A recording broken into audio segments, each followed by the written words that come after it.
Kumusta mahal na mga mangangalakal at mamumuhunan? Kasama mo ang serbisyo ng pagsusuri Guru Markets. Magsimula tayo sa ilang buod ng impormasyon tungkol sa korporasyon. Kung gusto mo, maaari mo itong i-pause. Maaari mong pag-aralan ang bawat parameter ng korporasyong sinasaliksik ng mas detalyado. Ngayon tingnan natin ang kasalukuyang mga tagapagpahiwatig ng pagganap ng kumpanya. Lemonade Inc. ticker, LLNI. Ginawa ang pagsusuring ito gamit ang kasalukuyang impormasyon mula noong Agosto 28, 2025. Ayon sa klasifikasyon Guru Markets kumpanya Lemonade Inc. na bibilang sa subkategory Other Insurance, 19 na organisasyon ang lumahok sa paghahambing. Titingnan natin ang mga desisyong ginawa sa pagtatapos ng video. Ang kabuang resulta para sa kumpanyang pinag-aralan ay ang mga sumusunod, minus 6.5 sa 10 puntos. Ang average na marka para sa subkategory ay 1.4 puntos. Kung titignan mo ng malawak sa loob ng buong stock market sa kabuuan, makikita na ang average na marka para sa buong stock market sa kabuuan ay 1.8. Laban sa isang minus na rating, 6.5 puntos para sa Lemonade Inc.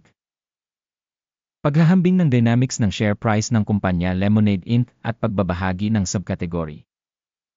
Makikita natin na over 12 months ang shares ng kumpanya Lemonade Inc. nagpakita ng 189% rate ng paglago. Laban sa mga pagbabago sa presyo sa subkategory na 30.2%. Market capitalization ng kumpanya Lemonade Inc. nagkakahalaga ng $3.7 bilyon. At ang market capitalization ng subkategory ay $104 bilyon. Ang halaga ng libro ng kumpanya ay tinatayang nasa $0.52 bilyon. At ang capitalization ng balance sheet ng subkategory ay $53 bilyong. Paghahambing ng mga bahagi ng merkado at halaga ng libro, makikita natin ang mga sumusunod. Ibahagi Lemonade Inc. sa subkategory sa kaso ng market value assessment ay 3.815%. Ang book value ay 0.7%. Pagsusuri ng market share ng kumpanya at halaga ng libro sa subkategory, masama, minus 1 puntos. Ang mga pananagutan sa pananalapi ng kumpanya sa ilalim ng pagsusuri ay nagkakahalaga ng $0.141 bilyon. Ang ratio ng utang sa halaga ng libro ay 27% ng kapital. Pagganap ng utang ng kumpanya, mabuti 1 puntos. Ang balance ng presyo ng stock ng kumpanya sa tubo nito ay 0.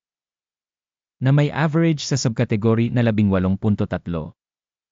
Pagsusuri ng presyo ng merkado sa ratio ng tubo ng kumpanya kumpara sa mga organisasyon sa subkategory, napakasama, minus 2 puntos.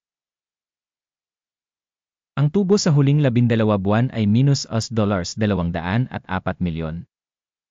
Ang mga pasulong na kita para sa susunod na 12 buwan ay hindi alam. Pagtatasa ng mga tagapagpahiwatig ng inaasahang kita sa hinaharap kumpara sa mga kumpanya sa subkategory, masama, minus 1 puntos. Ang ratio ng presyo sa kita ng kumpanya ay 8.1. Ang average para sa subkategory ay 1.2. Pagsusuri ng halaga ng stock market ng kumpanya sa kita nito kumpara sa mga tagapagpahiwatig ng mga kumpanya sa subkategory, masama, minus 1 punto. Ang kita sa huling 12 buwan ay $470 milyon. Hindi alam ang kita sa hinaharap para sa susunod na 12 buwan. Pagtatasa ng inaasahang tagapagpahiwatig ng dami ng benta sa hinaharap kumpara sa mga tagapagpahiwatig ng mga kumpanya sa subkategory, masama, minus 1 punto. Ang marginality ay minus 41.6% na may average na 6.3% sa subkategory.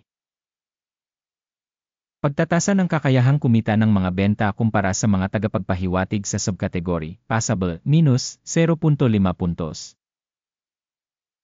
Ang bahagi ng kumpanya ayon sa bilang ng mga empleyado sa subkategory ay 1.248%.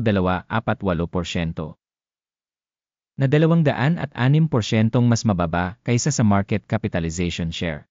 Ang halaga ng market capital bawat empleyado ng kumpanya ay katumbas ng $3,229,000.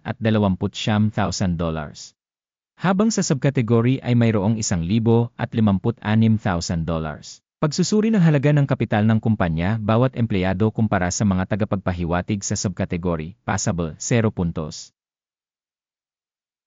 Ang halaga ng kita sa bawat individual na empleyado ay minus $165,200.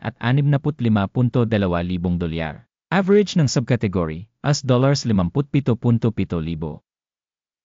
Pagsusuri ng kita sa bawat empleyado ng kumpanya kumpara sa mga tagapagpahiwatig sa subkategory, tolet, minus 0.5 puntos. Ang bahagi ng kita ng kumpanya sa bawat individual na empleyado ay $377,000. Sa subkategory na $913,000. Pagsusuri ng dami ng benta sa bawat empleyado ng kumpanya kumpara sa mga tagapagpahiwatig ng mga kumpanya sa subkategory, passable, minus 0.5 puntos. Ang bilang ng mga pagbabahagi na pinaikling ay 28.3% kumpara sa average para sa subkategory na 3.2%. Teknikal na tagapagpahiwatig RESA 14 na nagpapakita ng antas na 57% para sa kumpanya Lemonade Inc. Para sa subkategory, ang antas na ito ay 57%. Ang kasalukuyang presyo ng pagbabahagi ng kumpanya ay nasa paligid ng $53.78. Ang target na presyo ng pinagkasunduan para sa mga pagbabahagi ng kumpanya ay nasa paligid ng $42.34. Tingnan natin ang talahanayan ng mga order na magagamit. Isang link dito ay nasa nakapin na komento. Ang talahanayan ng pagkakasunod-sunod ay naglalaman ng ganap na lahat ng mga desisyon na naunang ginawa sa isang partikular na panahon ng sistema ng impormasyon sa pagsusuri. Guru Markets, libre at bukas ang akses sa talahanayan ng order, link sa nakapin na komento. Batay sa pagsusuri ng kumpanya Lemonade Inc. Sistema ng impormasyon at sanggunian para sa pagsusuri ng stock. Guru Markets, isang desisyon ang ginawa. Magbukas ng sell trade sa $53.7. Ang deal ay binuksan dahil sa ang katunayan na ang kumpanya ay may isang medyo mababang rating at presyo dynamics. Ang pagtatasa ng organisasyon ay ginawa gamit ang pamamaraan ng pagtatasa, ang index ng AKIM. Ang take profit ay nakatakda sa 34.24. Ang stop loss ay nakatakda sa 73.7.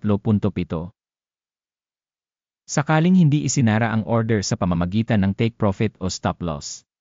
Sa kasong ito, otomatikong isasara ang deal batay sa mga resulta ng pangangalakal noong Setyembre 27, 2025 o sa huling araw ng trabaho bago ang petsang ito.